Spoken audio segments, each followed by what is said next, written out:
प्यारे बच्चों, आप लोगों का one day aspirant YouTube channel पे स्वागत है। जैसा कि आप लोग जानते हैं, यह सभी एक दूसरी परीक्षाओं के लिए समर्पित है और हम लोगों ने मैथ की क्लास को शुरू कर दिया था। साथ साथ में आप लोगों को ज्योग्राफी की एक क्लास दे दी गई है और इसके आगे की क्लास अब आप लोगों को मिलती रहेंगी। और मैथ में हम लोगों ने नंबर सिस्टम को पढ़ा, एलसीएम एचसीएफ को पढ़ा, उसके बाद से एवरेज को पढ़ा। आज हम लोग जो है अनुपात और समानुपात को शुरू करेंगे, रेशियो और प्रपोर्शन को जो है हम लोग शुरू करेंगे। उससे पहले आप लोग एक चीज़ और जान लीजिए, इसके बाद जो है हम लोग परसेंटेज को शुरू करेंगे और परसेंटेज में जो है सारी क्लासेस आप लोगों को लाइव मिलेंगी। क्या मिलेंगी? लाइव मिलेंगी। अभी फ़िलहाल जो है कुछ चीज़ें रिकॉर्डिंग आप लोगों को दी जा रही हैं, लेकिन अब जो है ज़्यादातर चीज़ें आप लोगों को लाइव दी जाएंगी। और लाइव में कोशिश रहेगा कि आप लोगों को हर चीज़ जो है अच्छे से प्रस्तुत किया जाए ताकि आप लोगों को समझ में आ जाए। और यहाँ पे एनटीपीसी को लेके हम लोग ज़्यादा प्रतिबद्ध हैं। एनटीपीसी अर्थात रेलवे के जितने भी एग्जाम इस समय आ रहे हैं आगे, सब एग्जामों के लिए ये महत्वपूर्ण होने जा रहा है। साथ साथ में आप लोगों को एसएससी जीडी का जो है एग्ज़ाम और मतलब नोटिफिकेशन आने वाला है और उसको लेके इन सब चीज़ों को ध्यान में रखते हुए क्लासेस आगे बढ़ाई जा रही हैं ताकि सभी बच्चों को इसका लाभ मिले। क्या मिले? सभी बच्चों को जो है इसका लाभ मिले और हम लोग जो है उसी श्रेणी में आगे बढ़ रहे हैं। तो आज की क्लास हम लोग जो है अनुपात और समानुपात से शुरू करेंगे। अनुपात और समानुपात अर्थात रेशियो रेशियो और समानुपात को इंग्लिश में कहते हैं प्रपोर्शन। रेशियो और प्रपोर्शन, यहाँ रेशियो का मतलब ये होता है कि रेशियो जो है दो राशियों के बीच के संबंध को दर्शाता है। क्या दर्शाता है? रेशियो अर्थात अनुपात जो है दो राशियों के दो राशियों के दो राशियों के बीच के संबंध को दर्शाता है कि बीच के संबंध को बीच के संबंध को जो है अनुपात दर्शाता है। जैसे देखिए आप लोग, जैसे ए अनुपात बी इक्वल टू 2:3, या कह लीजिए ए संबंध बी इक्वल टू 2:3, 2:3 या 2:3। इसको इस तरह से भी लिख सकते हैं, ए अपान बी इक्वल टू 2/3। यहाँ आप कैसे संबंध को दर्शा रहा है? जैसे कि ए यदि 2 होगा, यदि ए का मान 2 होगा तो बी का मान कितना होगा? 3 होगा। इसी रेशियो के आधार पे आप निकाल सकते हैं, किसी भी रेशियो के आधार पे आप निकाल सकते हैं कि जो है ए का मान यदि यहाँ पे कुछ भी होगा, ए का मान यदि 4 हो गया तो 4 कितना हो रहा है? 2 गुना हो रहा है। तो अब यहाँ पे क्या हो जाएगा? बी का मान 6 हो जाएगा। 2 गुना क्या कर देंगे? 2 गुना कर देंगे। ठीक, तो इस तरह से जो है अनुपात आप लोगों को क्या दर्शा रहा है? संबंध। उसी प्रकार से समानुपात जो है, समानुपात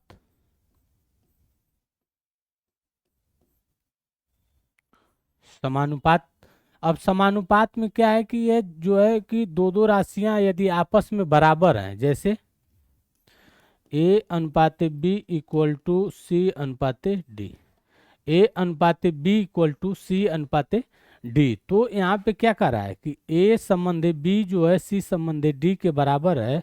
तो ये दोनों जो है समानुपात का मतलब क्या हो गया कि ये दोनों जो है ए अपान बी बराबर होगा सी अपान डी के। किसके बराबर होगा? सी अपान डी के। यहाँ से एक चीज आप लोग देखेंगे कि निकल के आएगा। क्या चीज निकल के आएगा यहाँ से? कि पहला पद और अंतिम पद, पहला पद और अंतिम पद का जब आपस में गुणा करेंगे, पहला पद और अंतिम पद का जब आपस में गुणा करेंगे तो यह किसके बराबर हो जाएगा? दूसरा पद और तीसरे पद के गुणनफल के बराबर हो जाएगा। किसके? दूसरा पद और तीसरे पद के गुणनफल के बराबर हो जाएगा। अब यहाँ पे एक चीज समझ लीजिए, पहला पद ये है, ए को क्या कहेंगे? पहला पद, पहला पद। बी को क्या कहेंगे? दूसरा पद। सी को क्या कहेंगे? तीसरा पद। और डी को क्या कहेंगे? चौथा पद या अंतिम पद। क्या कहेंगे? अंतिम पद। तो समानुपात से एक चीज आप लोगों को यहाँ समझ में आया होगा कि पहला पद और अंतिम पद का जब गुणा करेंगे तो वह जो है अंदर के दोनों पदों अर्थात बी और सी के गुणनफल के बराबर है। बाहरी दोनों पदों का गुणनफल जो है अंदर के दोनों पदों के गुणनफल का मान जो है आपस में बराबर होता है समानुपात के आधार पे, अर्थात प्रपोर्शन के आधार पे। किसके आधार पे?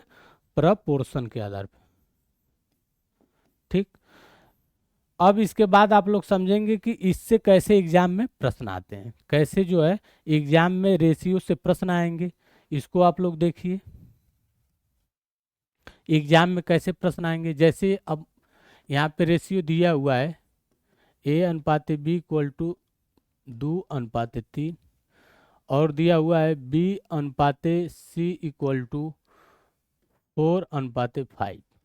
अब आपसे प्रश्न करेगा कि A/B/C का मान बताइए, या आपसे प्रश्न करेगा C/A का मान बताइए, या कभी कभी इसी को पलट के कह देगा कि A/C का मान बताइए। ठीक। तो अब यहाँ पे आपसे 3 प्रश्न वो बना लिया, दिया है 2 चीजें और कह रहा है कि आपको पूछ रहा है A/B/C और C/A/C। बस यहाँ तो पलट देना है, इन दोनों में अक्षर मतलब जो राशि आएगी, यहाँ पे जो राशि आएगी इन राशियों को आपस में बदल देंगे। क्या करेंगे? आपस में बदल देंगे तो ये मान हो जाएगा। लेकिन A/B/C का मान कैसे निकालना है, इसके लिए 2 मेथड है। इसके लिए क्या है? 2 मेथड है। पहला मेथड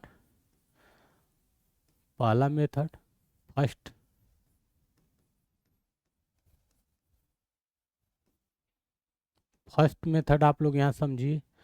फर्स्ट मेथड में क्या है कि आप लोगों को कुछ करना नहीं है, यहाँ पे बस थोड़ा सा बस ध्यान देंगे तो आप लोगों को समझ में आ जाएगा। जैसे 2:3 दिया हुआ है और B/C का मान दिया हुआ है 4/5। तो अब आप लोगों को जो है यहाँ पे B का जो मान है, जो B ये दिया हुआ है, इस B के मान को क्या करना है? बराबर करना है। क्या करना है? ये जो B का मान दिया हुआ है इसको बराबर करेंगे। अब बराबर करने के लिए आप लोग क्या करेंगे?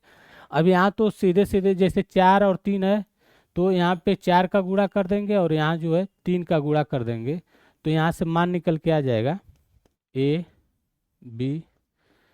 अब गुणा करेंगे जब तो कितना हो जाएगा? 4 दूना 8, 4 तियाँ 12, फिर 3 बचे 15। ठीक।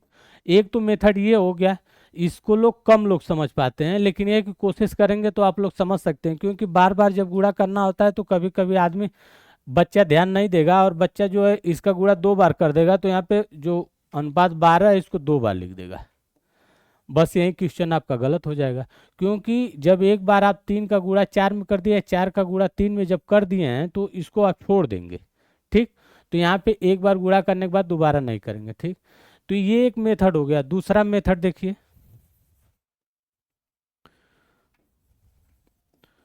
सेकेंड मेथड में आप लोगों को क्या करना है? बस यहाँ पे लिखना है A/B = 2:3 लिखा हुआ है, फिर B/C = 4:5 लिखा हुआ है। तो यहाँ पे अब देखिए तीर बना लेंगे, जैसे 2 का गुणा 4 में करेंगे। ठीक। उसके बाद दूसरा अनुपात जब बनाएंगे तो 3 का गुणा जो है 4 में कर देंगे, फिर आखिरी वाला कर देंगे। ये 3 लोगों के बीच जब संबंध को दर्शाना होगा तो इस तरह से गुणा कर देंगे तो ये मान आपका आ जाएगा। देखिए कैसे, पहले अनुपात के लिए गुणा करेंगे तो 4 दूना 8, दूसरे अनुपात के लिए 3 का गुणा 4 में कर देंगे 12, फिर तीसरे अनुपात के लिए 3 का गुणा 5 में कर देंगे 15। कितना आ गया? 8, 12, 15। यही चीज यहाँ पे भी है, बस यहाँ पे अलग से गुणा करके आप लोगों को बताया जा रहा है। यहाँ पे तिर्यक गुणा करके और सीधे सीधे गुणा करके मान को रख देना है।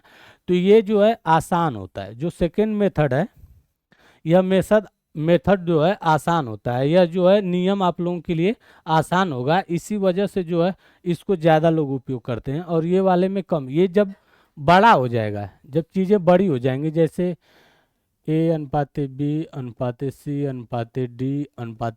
जब लंबा क्वेश्चन होगा तो उसमें इसका प्रयोग किया जाता है, इस मेथड का प्रयोग करते हैं, क्योंकि उस वाले मेथड में ये वाला इतना कॉम्प्लिकेटेड हो जाएगा कि आपको समझ में नहीं आएगा।